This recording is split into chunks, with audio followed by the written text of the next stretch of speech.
We start with how training's been this week. How difficult has it been to get that full court result out of the system? Yeah, it's the result, and probably the first half performance was the most disappointing, but straight away we came in, had a meeting about it, and then once the meeting was done, that's it. We're on to Sunday against Celtic. There's no point like having a hangover with it and like thinking about it all week. We had a good clear meeting with a couple of home truths from the gaffer which was needed, and we're fully focused on Sunday now. The manager was in here just before you and said that sometimes you need to be aggressive, you need to fall out with players to get the best out of them. Is that something you react well to? I think you have to, because when someone's questioning your ability and maybe how you perform on a Saturday and stuff, then you have to react. At the end of the day, it's our job. We're footballers, so if we're not doing well on a Saturday, then we need to be told. And yeah, the first half was definitely not good enough, but training's been right at it this week. It's probably been one of the best weeks of training, so we're going in confident on Sunday. When you have a meeting like that and you have to clear the air, that positive reaction, have you seen it from the entire squad? Do you feel like there's no shrinking violets in amongst the squad? Oh, absolutely, and that's probably one thing that's so good about our changing room.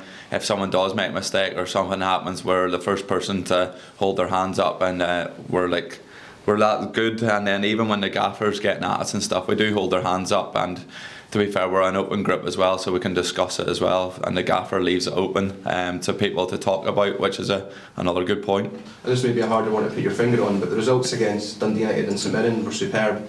The four after that haven't been quite as good. Where do you think you've been going wrong in those 4 games that previously you were going right? Yeah, it's probably a very tough question, but if you look at the 4 games, I wouldn't say there's actually much between them, but if you look at the goals, I think we conceded 10 goals in the last 4 games, and if you look at every one of the goals, it's a mistake from us, so we're sort of shooting ourselves in our own foot, and if we get rid of them mistakes, then we're right in every game. Last one from me. I think you're about to play a Celtic team who are going to play their 7th game in 18 days. They've obviously been travelling across Europe as well. Is that something that Kilmarnock can take advantage of? I think so, because even the start of last season when we were in Europe and stuff, we knew how tough the schedule was, we knew how tough the travelling was, especially when it was going Thursdays, Sundays like they have been. But yeah, we need to start the game really sharp. We need to try and put a bit of pressure on them, but we also know they have quality, and they have a big squad, so it'll be as tough as always. Now, Brad, with the armband on as the captain, is it much different for you, like when things aren't going as well? I think it can change a little in terms of just driving standards, just making sure, even after tough results, it's not even like getting at people, it's maybe getting an arm around people as well. And we have a lot of young players in our team. It is a tough environment at times when the results aren't going well, so it's just making sure everyone is feeling alright, but then also at the same time is driving standards and try and get ourselves back to them good results and performances that we have been. Is there anyone that you lean on for experience, for advice, being the captain of any place?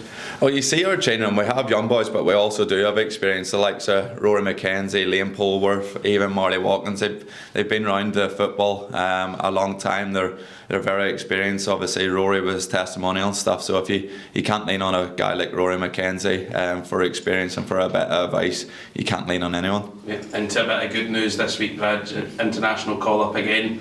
How proud are you for that?